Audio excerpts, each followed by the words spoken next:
আসসালামু আলাইকুম সুপ্রিয় দর্শক মণ্ডলী। শুয়োরের বাচ্চাদের আতশবাজি চলছেই।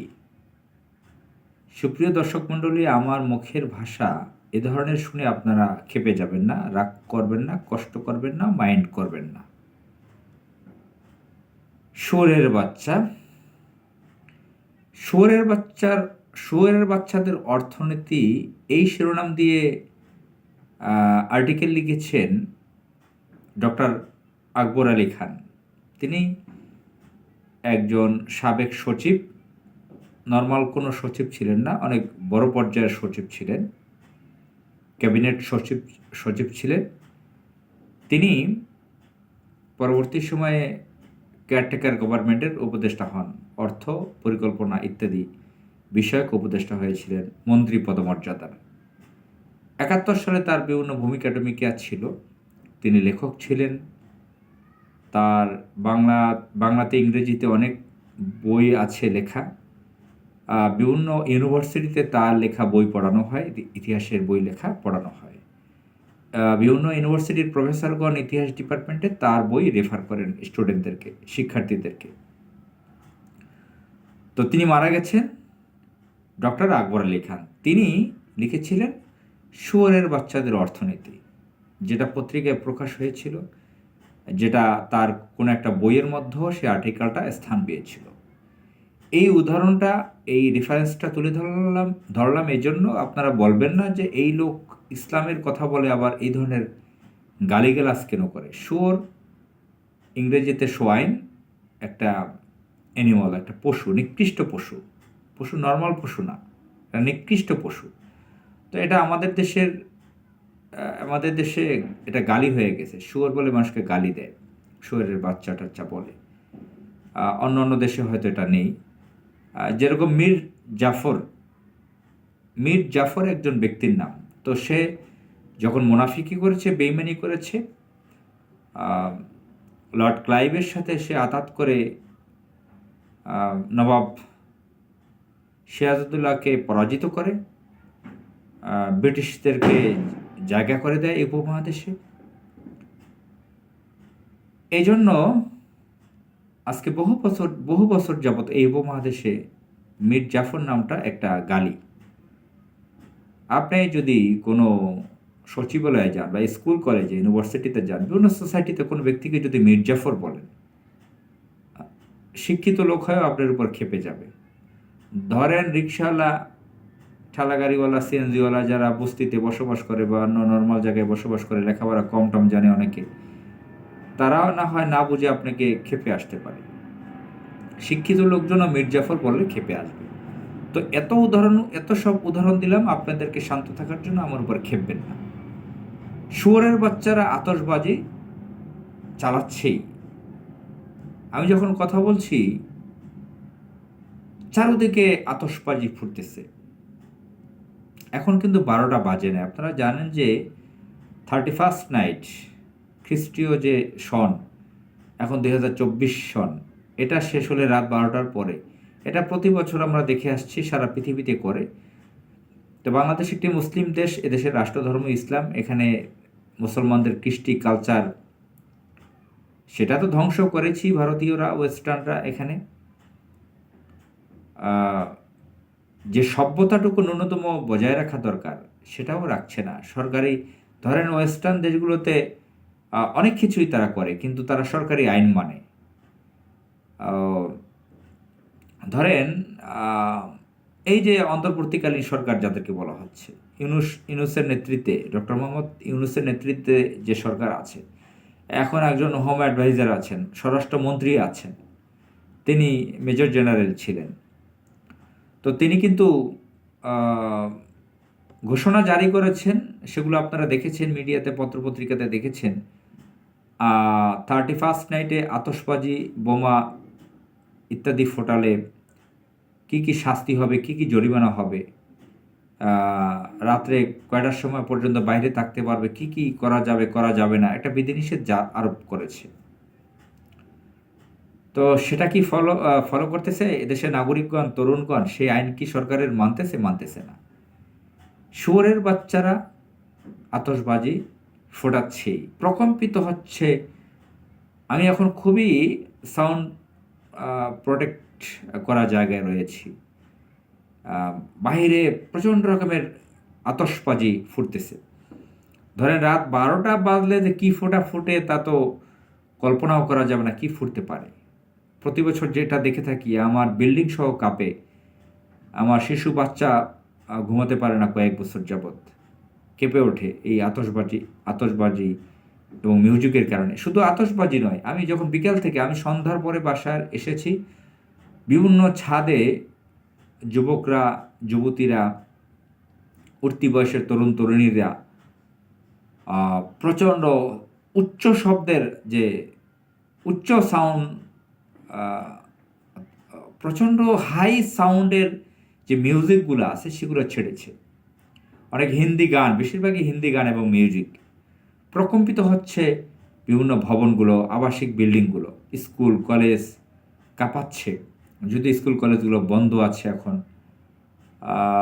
আমি যখন আসছি তখন নামাজ শেষ হতে পারে না, মসজিদ থেকে লোকজন বের হতে পারেনি। মসজিদের কাছেই একটা বাসায় ছাদে মিউজিক বাজছিল, মসজিদ কাঁপতেছিল। তখন পাশের স্থানীয় এক লোক, মুদির দোকানদার ভদ্রলোক, বলতেছিল আল্লাহ যে কখন গজব ফলাবে, এমনি এমনি এমনি আল্লাহ গজব ফলায় কিনা, এগুলো বলতেছিল। তো কাঁপতেছিল তখন ওই মসজিদ সহ। মসজিদের মুসল্লিরা বের হচ্ছিল। এসব মুসল্লি তো এলাকার হাজী সাহেবগণ, তাদের সন্তানরা এগুলো করতেছে। তারা মসজিদে ফার্স্ট কাতারে আতর মেখে নামাজ পড়তে চাইতেছে, হজ করে, উমরা করে, তাদের সন্তানরা এগুলো করতেছে। আমি এই যে শুয়োরের বাচ্চাদের কথা বললাম, শুয়োরের বাচ্চারা এই আতশবাজি করে অলরেডি কেরানীগঞ্জে এক বাড়িতে আগুন লাগিয়ে দিয়েছে। এটা এমন না যে আমার দেশ পত্রিকা, দৈনিক নয়া দিগন্ত সংগ্রাম থেকে বলতেছি।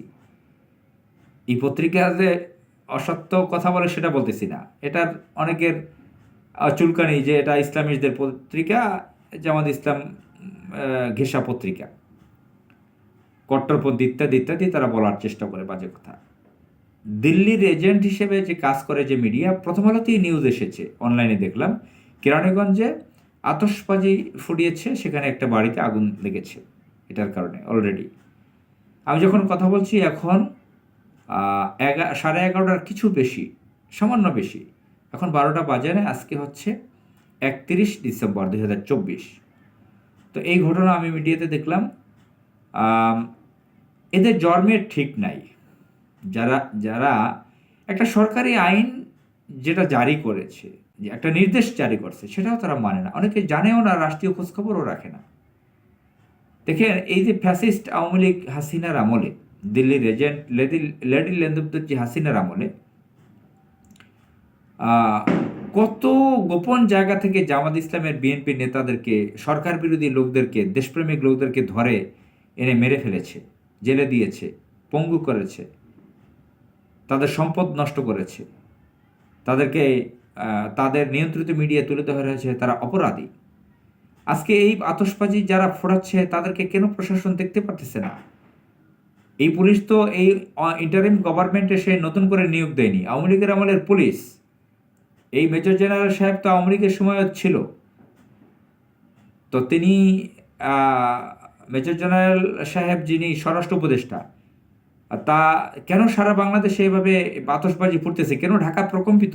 কেন এই শব্দ দূষণে ঢাকা বিল্ডিংগুলো কাঁপতেছে? তা এই স্বরাষ্ট্র মন্ত্রণালয়ের নির্দেশ কেন মানা হচ্ছে না? রাষ্ট্রীয় আইন কেন মানতেছে না? কেন পুলিশ তাদেরকে অ্যারেস্ট করতেছে না? আর এদেরকে আমি বলবো জন্মের দোষ আছে অধিকাংশের। কারণ এটা হয়তো 31st নাইটে আমরা দেখি এদেশে যে বিয়ের অনুষ্ঠানগুলো হয়, বিয়ের অনুষ্ঠানগুলোতে এলাকা কাঁপে।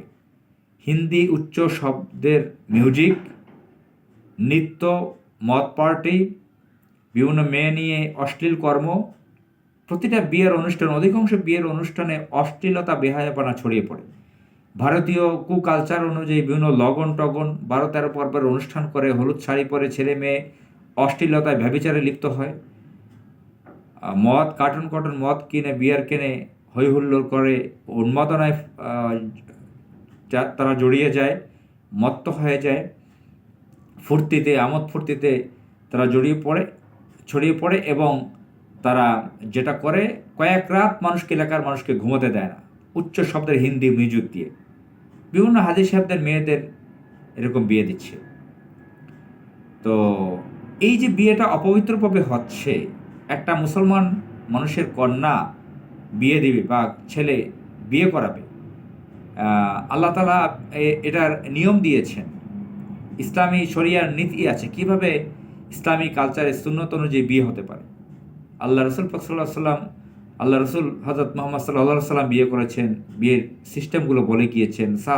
সাহাবা রাদিয়াল্লাহু তাআলা আনহু গণ, আনহা গণ, ওনারা বিয়ে করেছেন। মুসলমানদের বিয়ে কিভাবে হতে পারে সব কিছু লেখা আছে, হাদিসে লেখা আছে, ইসলামের বিধিবিধানে রয়েছে সেগুলো। তো বিয়ে হয় নোংরামের মাধ্যমে, ব্যভিচারের মাধ্যমে, মদ পার্টির মাধ্যমে। সেই বিয়েগুলোর মাধ্যমে যে প্রোডাকশন, যেভাবে তার জন্ম দিচ্ছে, আল্লাহর কাছে তারা সাহায্য কামনা করতেছে না, পবিত্রভাবে বিয়ে করতেছে না। তো এটার ফলে যে সন্তানগুলো জন্ম নিচ্ছে সেগুলো তো এরকম করবেই, উন্মাদনা করবে, রাষ্ট্রীয় আইন মানবে না, আতশবাজি ফুটিয়ে মানুষের ঘুম নষ্ট করবে, উন্মাদনায় ছড়িয়ে দেবে, এটাই তারা করবে। শুধু বিয়ের অনুষ্ঠান, নাক ফোরানি, কান ফোরানি, তথাকথিত জন্মদিন, বার্থডে, এরপরে তো কি বলে মুসলমানি নামে যেটা করা হয়, খতনা। খতনা মুসলমানের সন্তানদের জন্য খতনা অত্যন্ত গুরুত্বপূর্ণ। তো সেই সময় মদ পার্টি করে, এটা আমার জানা আছে। অনেক বাড়িতে মদ পার্টি পর্যন্ত করে, 10 দিন 15 দিন বিভিন্ন নৃত্যসঙ্গী, ড্যান্সার এনে ড্যান্স করায়, লক্ষ লক্ষ টাকার ব্যবসা করে, 10 লাখ টাকা বিনিয়োগ করে 20 লাখ টাকা ইনকাম করে, 20 লাখ টাকা বিনিয়োগ করে 30 লাখ টাকা ইনকাম করে, এই মুসলমানের নামে এই অনুষ্ঠানগুলো করে। টোটাল সমাজে যেগুলো চলে আমাদের এই মুসলিম দেশে, অত্যন্ত নোংরামি। আর এই নোংরামির কথা এখন বলে গিয়ে আপনাদের সময় নষ্ট করতে চাই না। বিয়েগুলো হচ্ছে, ম্যারেজগুলো হচ্ছে অসভ্য কালচারের মাধ্যমে। এর মাধ্যমে প্রোডাকশন, যে সন্তানগুলো আসতেছে, এগুলো ভালো সন্তান আসতেছে না, তারা এই ধরনের উন্মাদনা করবে, মানুষকে ঘুমাতে দিবে না, বিল্ডিং কাঁপাবে, এটাই স্বাভাবিক। জানি না মহান আল্লাহ তাআলা কখন আমাদের দেশের মানুষকে হেদায়েত দান করেন, কখন হেদায়েতে আসবেন, কখন রহমত দান করবেন। আমরা আশা করি মহান আল্লাহ তাআলা আমাদের দেশের মানুষকে হেদায়েত দান করবেন। আমরা একটা সুদিনের অপেক্ষায় আছি। এদেশের মানুষ যখন বুঝতে পারবে, কোরআন হাদিসের শিক্ষা গ্রহণ করবে, এ সমস্ত কুকালচার থেকে বেরিয়ে আসবে, একটি সুন্দর দিনের জন্য আমরা অপেক্ষায় আছি। মহান আল্লাহ তাআলা আমাদের সেই দিন দেখার ভাগ্য দান করুক। আসসালামু আলাইকুম।